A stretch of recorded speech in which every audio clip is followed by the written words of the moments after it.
Ako si Soiti, tabad na may pangarap. So ayan, nagluto ako ng gisadong sardinas with talbos. Sarap ng food trip ni Soiti dito. Tignan ko pa lang sa picture. Di pa sarap, kumukulo-kulo na. Malapit na rin yan maluto. Pero trailer pa lang yan, guys.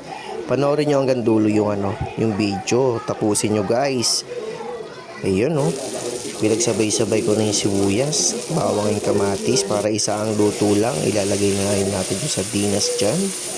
Gigisa natin yan para mabawasan yung lansa. Nasa 2 sardinas yan, guys. Itong ulam, mapapadami yung kanin mo. So ayan, kumukulo na. Haluin natin. Follow nyo ako, guys.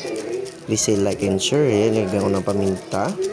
Paminta dyan, buo-buo pa. Pero ano yan, pino yan, ha. So ayan, kumukulo na rin agad. Lagyan natin ng asin, mabisang asin. Sululan natin yung toyo ng jowa mo. Ayan, konti lang. Ayan na yung pampalasa natin, guys, para mabisang ang food trip ni Soiti.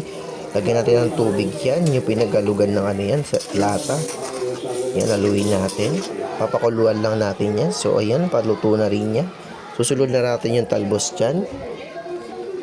Fresh na fresh yan, oh. Garnish na natin ng yan, ng talbos. Sarap nito. Padami na nakain ni Soiti yan. So, paluto na rin yan, guys. Sarap talaga ng aromatics. Mabango. Hanggang dito lang ang video. Bye-bye. Yamete ko da sa isa.